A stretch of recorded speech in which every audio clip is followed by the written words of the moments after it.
Welcome back to the Rules Plus podcast. With this episode, I will have completed discussion of half of the 15 topics I've chosen for what I'm calling the Siblings Project, which is actually part of a comprehensive ongoing Neighbors Project to create a mind map to understand the neighborhoods where aligned rules live.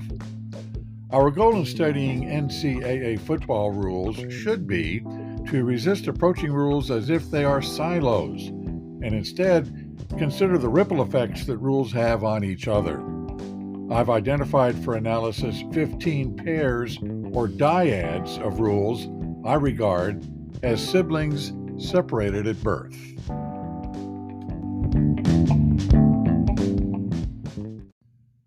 So far, I've considered 7 pairs of complementary rules concepts, next of kin that share a common root but distinct destinies, with similarities and differences that can help us remember their provisions and understand often subtle variations in the philosophies behind them. The 7 dyads covered so far have been kicker versus passer in episode 5, illegal forward pass versus intentional grounding in episode 7, free kick versus scrimmage kick in episodes 8, 9, 10, and 11. We really exhausted that topic. Field goal versus try in episode 12, field goal versus punt also in episode 12, kicks crossing the neutral zone versus passes crossing the neutral zone in episode 13, and kickoff versus free kick after a safety in episode 14 just last week. So on the agenda for this week's episode is dyad number 8, Fumble versus Muff. In common with the dyad I considered last week, kickoff versus free kick after a safety, it can seem like we're splitting hairs to discuss matters of definition, such as fumble versus muff. But splitting hairs is what accomplished, experienced professionals do in any enterprise. If you work in a trade, in medicine, in health services, in athletics, in law, in education, in the arts, in politics, in law enforcement, in agriculture, in the sciences, in religious ministry, in social services, in hospitality services, in administrative services. Whatever your work involves, you depend crucially on employing specialized vocabulary and sharing conceptual literacy to do the work you do with and among colleagues.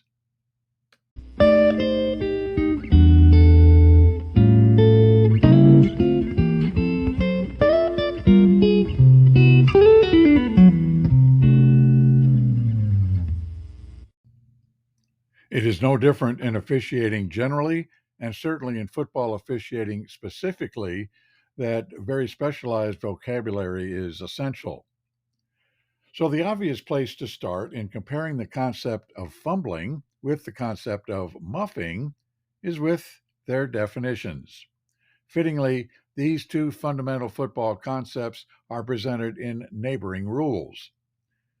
To fumble the ball, according to Rule 211.1, quote, is to lose player possession by an act other than passing, kicking, or successful handing.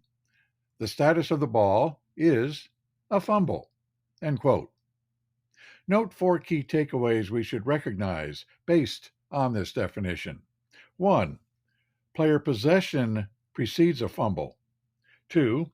Since passing, kicking, and handling are intentional acts, fumbling, by inference, is an unintentional act. 3. Fumbling, also by inference, results in a loose ball. And 4. When the ball is loose, also by inference, it's important to identify this concept of status of the ball. To muff the ball, according to Rule 211.2, quote, is to touch the ball in an unsuccessful attempt to catch or recover it. Muffing the ball does not change its status, end quote. Note 4 key contrasting takeaways we should recognize based on this definition. 1. A loose ball precedes a muff. 2. Since being unsuccessful in the intentional acts of catching or recovering is unintentional, muffing by inference is an unintentional act. 3. Muffing, also by inference, prolongs a loose ball rather than starting it. And 4, since the ball is loose, also by inference, it's important to recognize that the concept of status of the ball is not affected.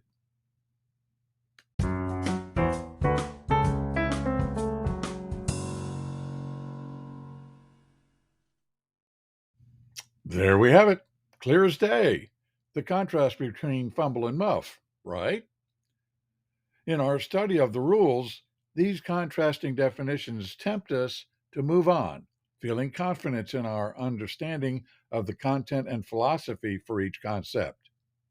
Except, it should be impossible for us to ignore the language used in the rules or the concepts alluded to in the takeaways.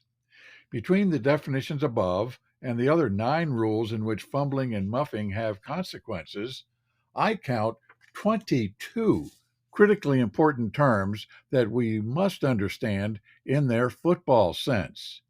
Here are the terms.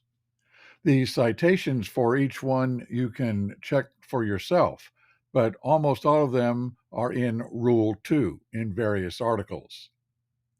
The 22 important terms: possession, passing, kicking, handing, status, touching, catching, recovering, intercepting, fighting, tripping, snapping, blocking, batting, responsibility, impetus, initial impetus, new impetus, belongs to, loose ball, dead ball, and finally live ball. Only 4 of these terms are defined elsewhere or referred to elsewhere. They are all in Rule 8: responsibility, impetus, initial impetus, and new impetus, which all are critically important to determining scoring.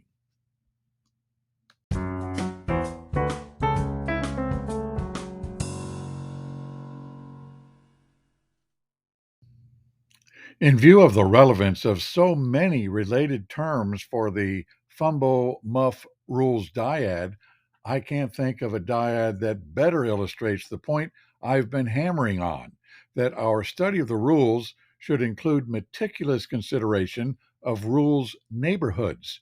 It's rarely good enough to know a specific rule if we don't recognize the community of neighbors it lives with and interacts with. If it takes a village to raise a child, it at least takes a neighborhood of rules to sort out a play.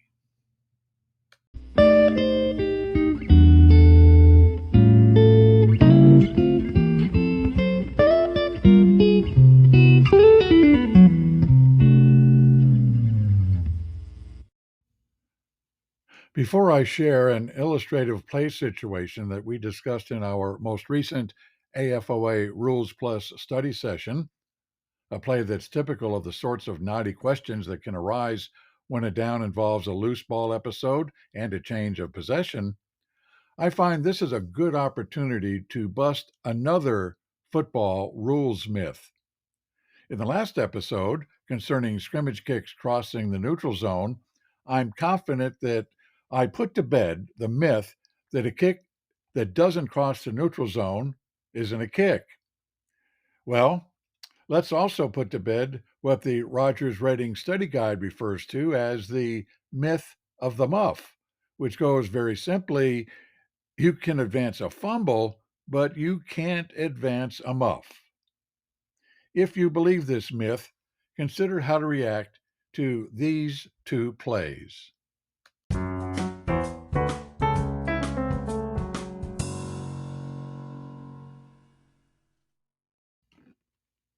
Play 1. After a forward pass by A12 is tipped by the intended receiver, B46 intercepts the pass and returns it for 32 yards. The tipping by A12 fits the definition of muffing a loose ball. Why? 1. By 223A1, the ball is loose during, quote, the interval after a legal forward pass is touched and before it becomes complete, incomplete, or intercepted, end quote. And 2, as we've just seen, by 211.2, quote, to muff the ball is to touch the ball in an unsuccessful attempt to catch or recover it. Muffing the ball does not change its status, end quote. So, are you going to rule that B46, quote, can advance the muff, end quote? Are you going to let Team B retain possession, but at the spot where B46 made the interception? Well, of course not, you say. But that play scenario involves a pass, you say. What is meant by you can't advance a muff is that you can't advance a kick after a muff, you say. Okay, then here's another scenario, one that indeed involves a kick.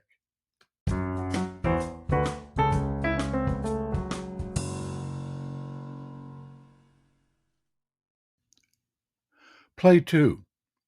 After a punt by A6 is blocked and fails to cross the neutral zone, A6 botches his attempt to catch the ball, tipping it into the hands of B58, who catches the loose ball and returns it for a touchdown.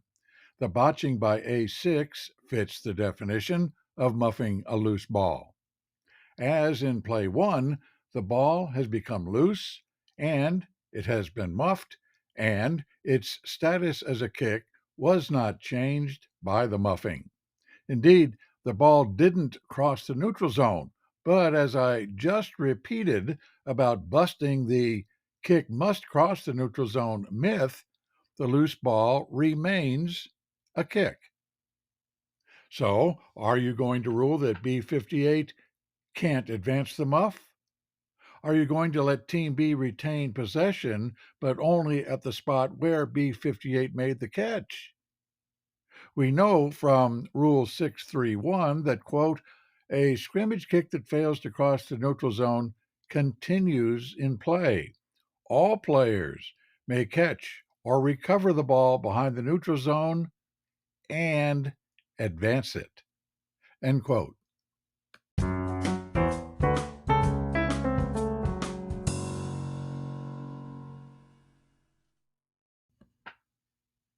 I hope Play 2 helps bust the two myths I've been talking about for good. The one regarding kicks not crossing the neutral zone, and the one regarding advancing a ball that has been muffed. As I said, I covered the first myth in detail in a previous episode. For the myth of the muff, I can't say it any better than the Reading Study Guide does. Excuse this lengthy quote, but it says it all. And now I am quoting from the Rogers Study Guide. The point is that a muff is not a thing in the sense of giving the ball new status. Muff doesn't name anything other than touching the ball during an unsuccessful attempt to catch or recover the ball. A fumble, a pass, and a kick each name the status of the ball. They are things. The word muff is only properly used as a verb in that it describes an action, but not as a noun, because it doesn't name anything. There is no such thing as a muff. When a player unintentionally loses possession of the ball, he creates a fumble. When he throws the ball, he creates a pass. But when he muffs the ball, he hasn't created anything. The ball's status is still whatever it was before he touched it. In the case of a punt that crosses the neutral zone, the muffed kick is still a kick, and it is the kick that the kicking team may not advance. A muffed backward pass is still a backward pass. And the rules for a backward pass say that if it is intercepted or recovered by the defense, it is live. A tipped forward pass has obviously been muffed, but it is still a pass, and the defense may certainly advance it. So when a player muffs a kick, then the kicking game rules determine what players may or may not do. There are no muff rules. That's the end of the quote. You'll find it on pages 216 to 217 if you have a copy of the Reading Study Guide.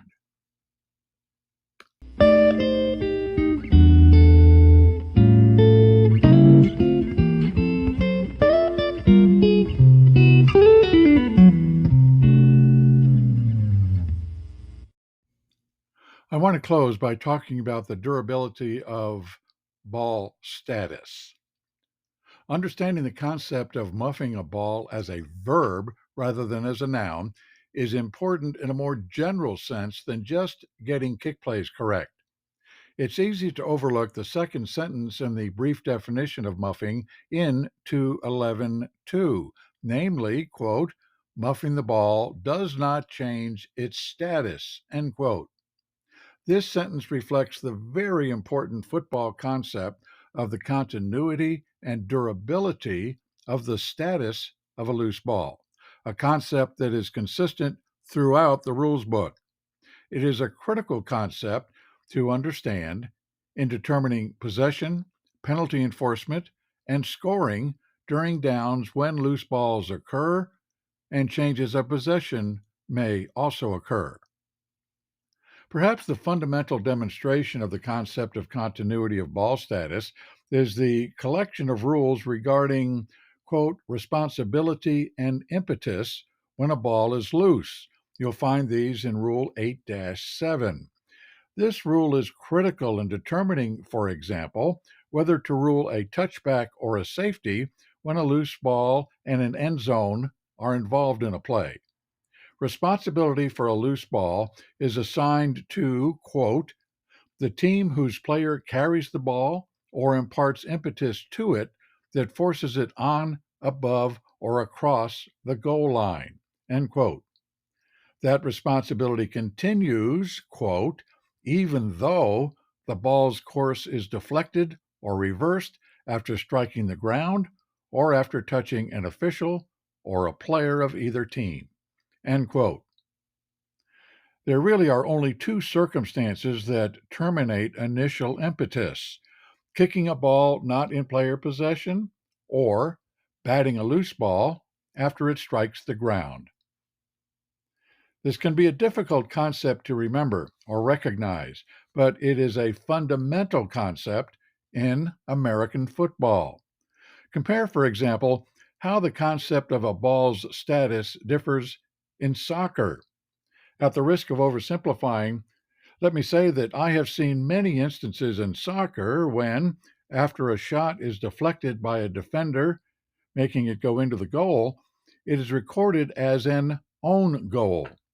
It's as if in soccer, the defender imparts new impetus to a loose ball, and that defender becomes responsible for its progress. That is not the case in American football. Durability and continuity of ball status is, it seems, a peculiarly American philosophy.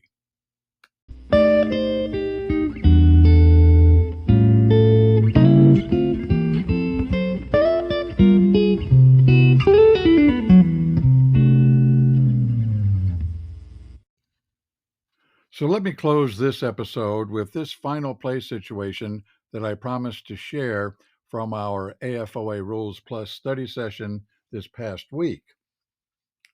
A punter, deep in his own territory, muffs the snap.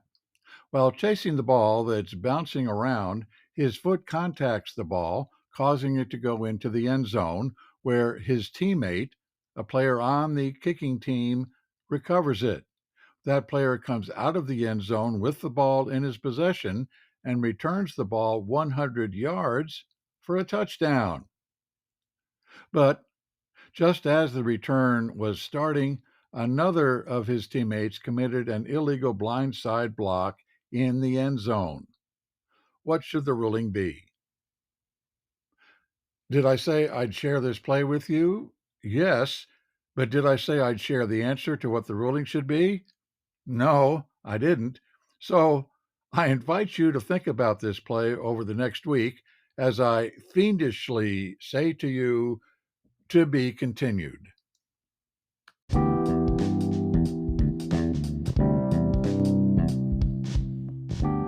So now you have to come back next week to hear what the ruling is, unless you participated in our Rules Plus session this week. After we discuss this play of the week, I'll discuss the next rules dyad on my list: illegal kick versus illegally kicking.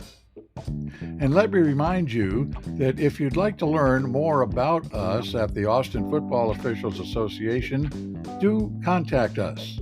You can email us at recruiting@afoa.ws, visit our website at www.austinfootballofficials.org, or call us at 512-298-2987. Till next time, have a great week.